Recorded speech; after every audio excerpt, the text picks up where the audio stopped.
On March 22, 1959, Neil Moss, a young philosophy student from Oxford, went on what was supposed to be a thrilling caving adventure in Peak Cavern, Derbyshire. He, along with 7 other caving enthusiasts, was eager to explore a newly discovered shaft deep in the cave. The cave, known for its natural beauty and mysterious passageways, had always fascinated Moss. But little did he know this adventure would take a tragic turn. What started as an exciting exploration quickly turned into a desperate fight for survival. This is the tragic story of Neil Moss and his final moments trapped in the depths of Peak Cavern. Peak Cavern, located in the picturesque hills of Derbyshire, is known for its natural beauty and mysterious underground chambers. The cave's vast networks and stunning formations attract adventurers and caving enthusiasts from all over. Neil Moss, a passionate explorer, was one of those individuals who couldn't resist the call of the cave. Although many preferred to enjoy the scenic walks above ground, Moss was drawn to the depths beneath. As an Oxford undergrad and a member of the British Speleological Association, he had explored caves before, but nothing quite like this. Moss and his companions had heard about a particularly intriguing shaft 1,000 feet below the entrance, which had never been explored. The challenge was irresistible. On March 22nd, they returned to Peak Cavern, equipped with ropes, helmets, and lamps. Excitement filled the air, but little did they know that their curiosity would lead them into a life-threatening situation. The group of explorers, led by Neil Moss, made their way down into Peak Cavern with excitement and anticipation. The further they descended, the more they encountered the cave's complex and tight passageways. Crawling through narrow tunnels and squeezing past rough rocks, the excitement of discovery overshadowed the physical discomforts. After navigating through mud-covered paths and dark, cramped chambers, they finally reached the shaft they had come to explore. It was a massive, unexplored vertical shaft, about 40 feet deep, with a narrow corkscrew twist in the middle, making the descent even more dangerous. Moss, with his slender frame, was confident he could navigate it easily. He was determined to be the first to reach the bottom, excited by the thought of being part of history. The group handed him a 75-foot ladder as a safety measure just in case the shaft was deeper than they had estimated. With his companions cheering him on, Moss began his descent around 3:30 p.m. The first challenge came quickly when Moss encountered the corkscrew twist, but with determination he squeezed through, eventually making it past the tricky passage. However, as he ventured deeper, the danger of his situation became more apparent. As Neil Moss descended further, he faced an unexpected obstacle. After navigating the twist in the shaft, he came across a large boulder blocking his path in a vertical tunnel about 18 feet deep.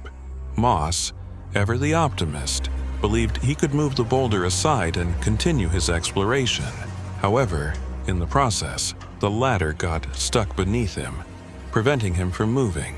He attempted to free the ladder by kicking and pushing it, but it refused to budge.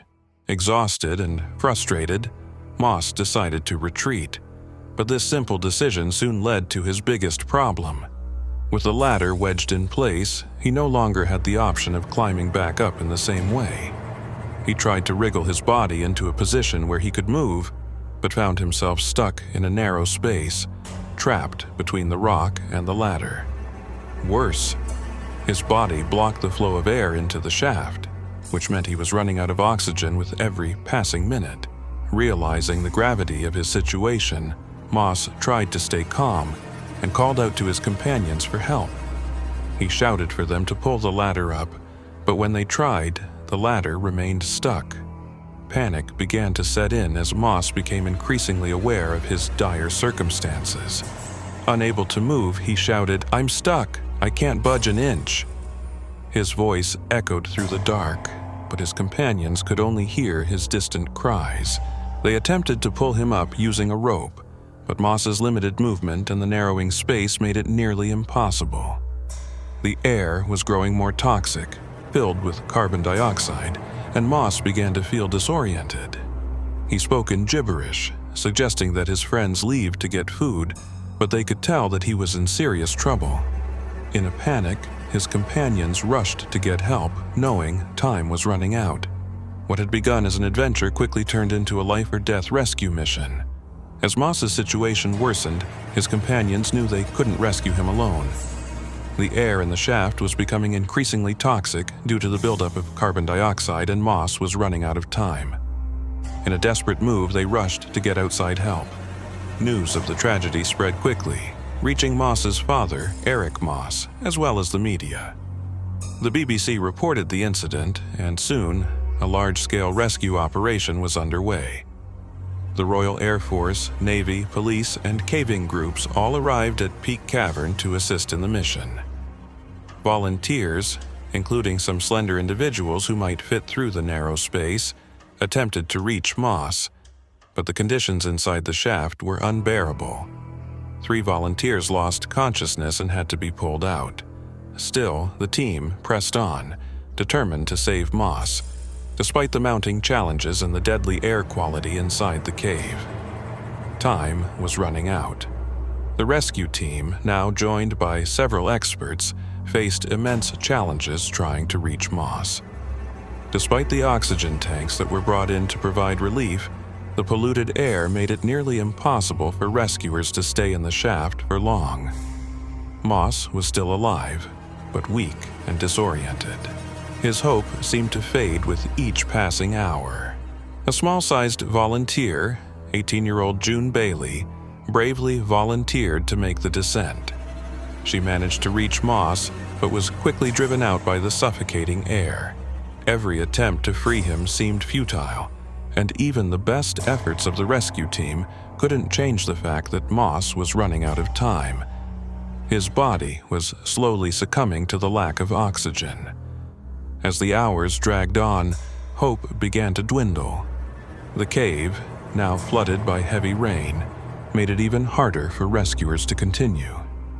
With the rescue mission at a standstill, the team finally made one last push. But when they reached the shaft, they could no longer hear Moss's breathing. An RAF doctor confirmed the heartbreaking news. Neil Moss had passed away around 3 a.m. on March 24th. His father, who had waited at the entrance, collapsed in grief upon hearing of his son's death. The cave, once full of life and excitement, had now claimed its tragic victim. Neil Moss's story is a haunting reminder of the dangers of exploration and the fragility of life. His bravery and the tireless efforts of those who tried to save him will never be forgotten. The Moss Chamber stands as a tribute to his spirit and the price of discovery.